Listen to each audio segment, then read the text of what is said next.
I'm not coming to some cheap little barbecue you're calling a wedding, my mother scoffed, flicking her designer sunglasses down just enough to let her disgust show. A backyard wedding? That's for poor people. Before we begin, drop a comment and tell us what would you do in this situation? Be honest, tell me in the comments below. We read every comment. Let's begin. I swallowed the sting in my throat and blinked fast to hide the shimmer in my eyes. I was standing on the porch of my fiancé's modest two-bedroom home in upstate New York, clutching the DIY floral invitation I had printed at a local Staples. It was soft pink, my favorite color, with pressed wildflowers glued in the corners, each glued by hand.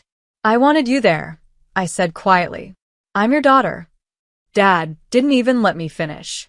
He stepped forward, his voice hard. You're an embarrassment to us, Mia. This isn't a wedding. It's a joke.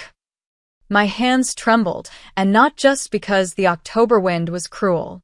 Behind me, my fiancé Caleb was stacking folding chairs in the backyard, still wearing the grease-stained overalls from his auto repair shop job. He turned when he heard the voices, catching my father's glare before I could even respond. And he's a mechanic? Dad hissed. After everything we sacrificed for you to go to college? You end up with a grease monkey and a backyard ceremony? This is how you repay us. I could feel the heat rising in my cheeks. I wasn't angry, not yet. It was something deeper, something more bitter than fury. It was grief. Then don't come, I said, my voice barely steady. If your love for me is conditional on a chandelier and 5-star catering, then stay home. They turned without another word. No hug, no blessing, no offer of help. Just expensive perfume lingering in the air and the finality of tires crunching down the gravel road. That night, I cried in Caleb's arms, quietly, so our neighbors wouldn't hear. He held me close, his rough hands wiping my tears, his jaw clenched. You still want to do this? He asked. We can fly to Vegas instead. No pressure, no pain. But I shook my head. I want this. Us. Right here. Even if no one shows. The wedding day came. And, at first, no one did show. Just Caleb's sweet Aunt Denise with her homemade apple pie, his old high school friend Marcus with a Bluetooth speaker, and our neighbor Nora, who lent us her string lights. We made an altar under the oak tree, where Caleb carved our initials. The grass was damp, but the sky was clear. And when Caleb said, I do, with his hand slightly shaking and his voice breaking just a little on the word forever, I knew I didn't need a ballroom.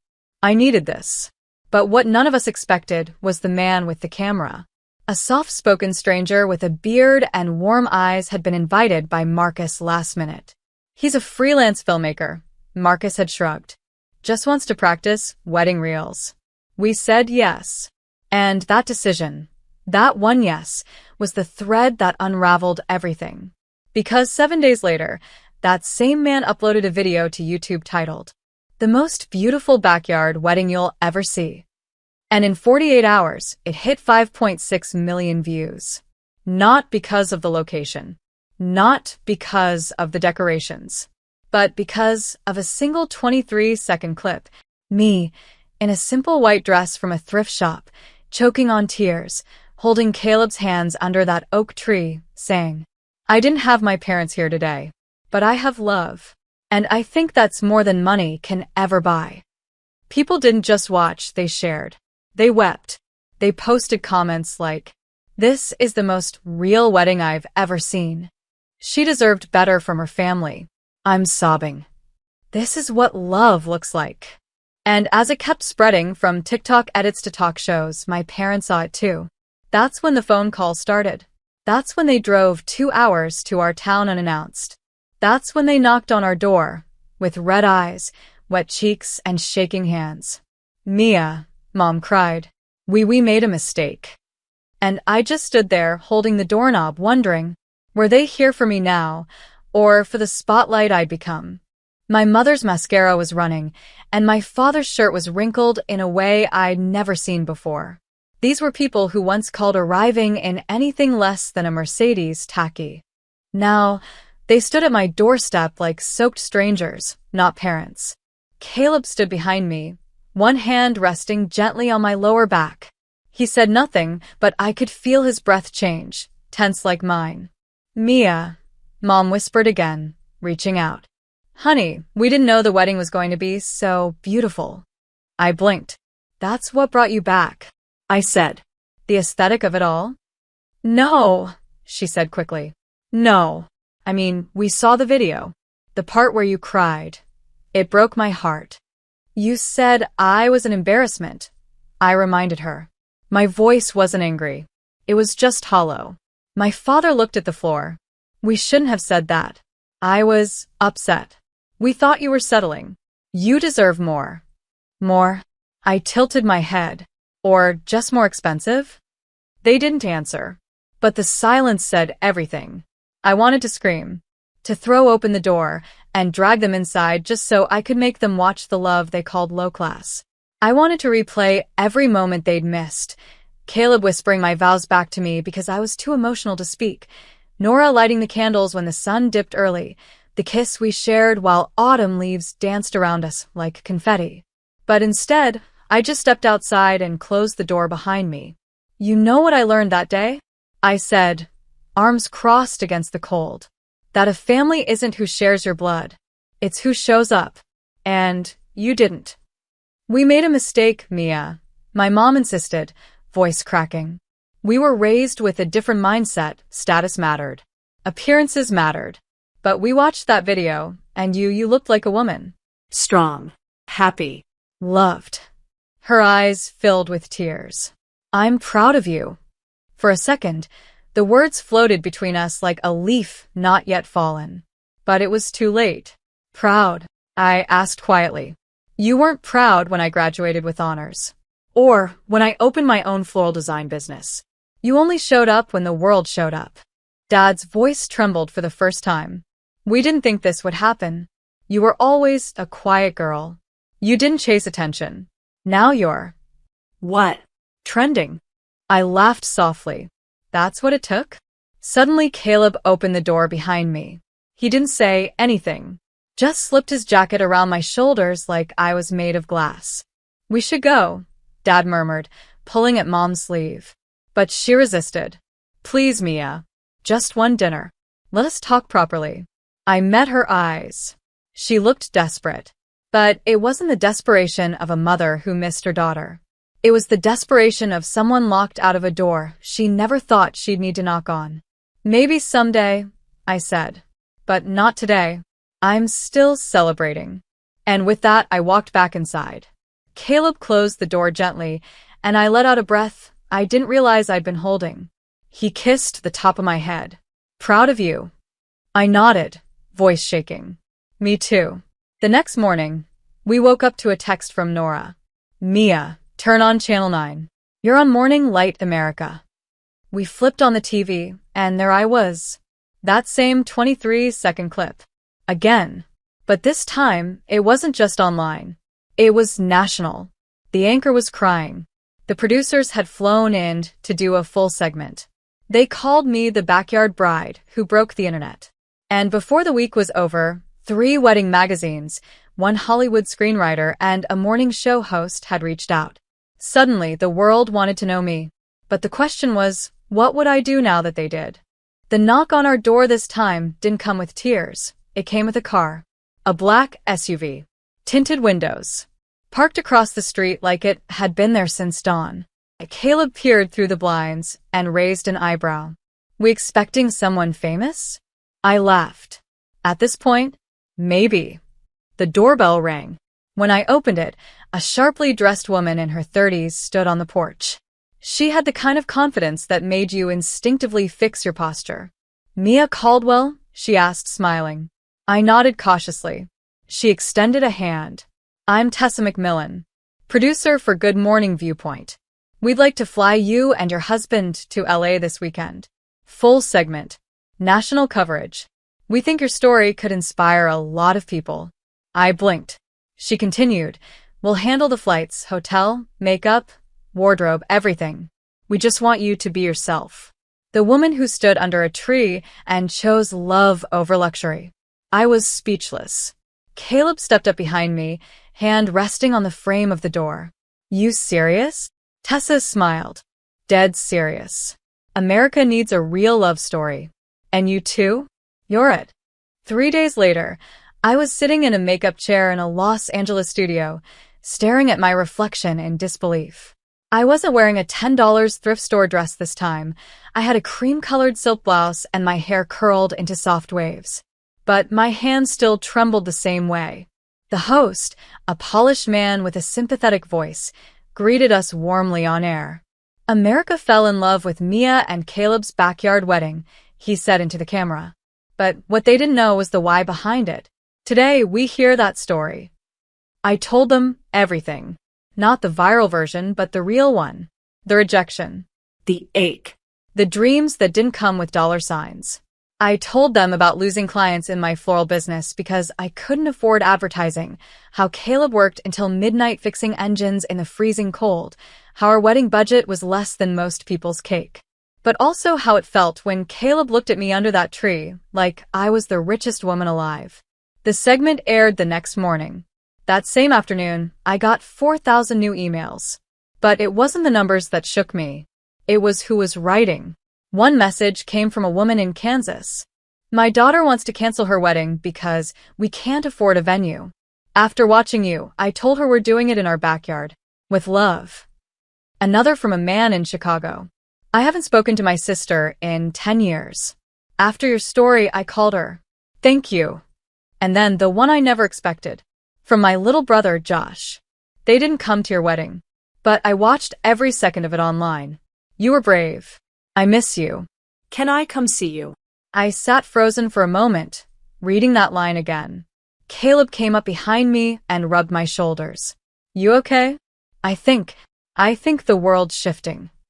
He kissed the top of my head. Or maybe it's just finally seeing you clearly. That night, as we sat under fairy lights in our own backyard, this time with a few more friends, more food, more laughter, I realized something. The world had always seen money as the proof of success. But maybe the real success was standing here, arms wrapped around the man who never left my side, surrounded by strangers who now felt like family, with the sound of my phone buzzing in the background from a wedding planning app that just offered me a collaboration deal. Because now, I was becoming the story people looked to for hope. And for the first time in my life, I wasn't chasing anyone's approval. They were chasing mine. 2 weeks after the segment aired, I found myself sitting in a downtown Manhattan cafe, sipping tea from a porcelain cup that cost more than my entire wedding dress. Across from me sat a woman named Julia Kendrick, CEO of a major bridal fashion label. She leaned forward, her designer coat barely rustling. We've seen your impact, Mia. People aren't just watching. You're changing the way they think about love, about weddings, about self-worth. And we'd like to offer you a brand partnership. I nearly choked on my tea. Me? I blinked. You're offering a sponsorship to the girl who wore a $38 dress and made her bouquet from backyard daisies? Julia smiled warmly. Exactly. Because you're real. And people are tired of curated, fake luxury. They want authenticity. And you, Mia Caldwell, you gave it to them without even trying. The offer was more than just dresses. It was a lifestyle campaign. A limited-run collection called Rooted in Love, inspired by backyard weddings, handmade florals, secondhand elegance. Caleb was stunned when I told him. He was in the garage, elbow deep in an old engine when I burst in and handed him the contract. He wiped his hands and scanned the pages. His brow furrowed. This number, is this how many zeros it's supposed to have? I laughed. Yes. He set the papers down slowly, then wrapped me in his arms with a deep, steady breath. I knew you were magic, he whispered. Now the rest of the world's just catching up. The campaign exploded. My story went from YouTube Reels to Billboard features, podcast interviews, even a guest panel at a wedding expo in Austin. And somehow, along the way, I became that girl, the symbol of love that didn't need chandeliers to be valid. But amid the lights and press came a letter. A thick envelope in cursive script. From my mother. I stared at it for an hour before opening it. Dear Mia, we watched your story again last night. All of it. I cried the whole way through. I don't have an excuse for the things I said. I won't pretend I wasn't cruel. I was wrong. I was wrong about Caleb, about the wedding, about you. We raised you to believe that love looked like champagne and silk, but you found something pure. And you've shown the whole country what it really means to choose love over image. If there's any space in your heart for us, even just a crack, we'd love to meet you and Caleb Properly. as your family, not your critics. Love. Mom. I sat in silence, the letter trembling in my hands. Caleb came up behind me. You okay? I don't know, I admitted. I don't know if I'm ready to forgive them. But it doesn't hurt as much anymore. He kissed my temple. That's because you built something stronger. A month later, I was speaking on a panel at an industry event in Chicago, in a room full of polished professionals, editors, and influencers. I wore a soft blue jumpsuit stitched by a local designer who followed me on TikTok. The stage lights warmed my face, but the words I spoke were steady and raw. I was told my love was less because it didn't come with linen napkins or a rooftop venue. But love doesn't need validation from price tags. My husband and I got married under a tree, surrounded by neighbors and plastic chairs. And somehow, that truth touched people more deeply than a $30,000 wedding ever could. People clapped. Some stood. But I wasn't speaking for applause. I was speaking for every girl who sat in her room wondering if she was enough. I was speaking for myself. When I finally decided to meet my parents again, it was Caleb who drove us to their house. I stepped out of the car slowly, heels crunching on the pavement. My heart wasn't heavy. It was steady, because I was no longer the woman they once dismissed. I had grown roots in the ground they thought was beneath them. They opened the door together, my mother looking thinner, my father quieter. No smugness, no perfume cloud, just humility and hope in their eyes. Mia, Mom breathed. You look beautiful. I nodded. Thanks. It's good to see you. There was an awkward silence. Then Dad cleared his throat. We made a huge mistake. I looked him in the eye. Yes. You did. He nodded, eyes glistening. I'm sorry. I turned to Caleb. He smiled gently, giving me the space to choose. And I chose kindness, not for them, but for myself. Let's talk, I said. We've got time. Because healing doesn't mean forgetting. It means choosing to walk forward with power, even if the scars still sting. 3 months later, I was standing at the same oak tree where I once cried alone on my wedding day. But this time, there were lights strung through the branches. A crowd. Cameras. Music. Laughter. It wasn't a wedding.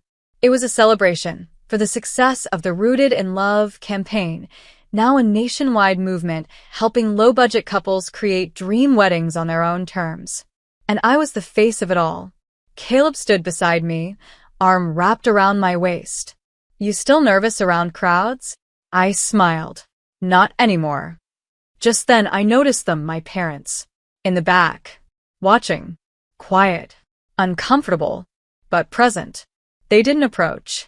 They just stood there. And I was okay with that. Because now they were on the outside looking in. Not me. Later that night, I stood with a mic in hand and looked out at everyone, friends, strangers, couples inspired by my story. I once cried under this tree thinking I'd been abandoned, I said. Now, I see it as the place where everything began. People clapped. Caleb kissed my cheek. And I realized, sometimes rejection is just redirection. And the life I built, without approval, without permission, was the most powerful answer I could ever give. I didn't need to prove them wrong. I just needed to live my truth. And now the whole world was listening.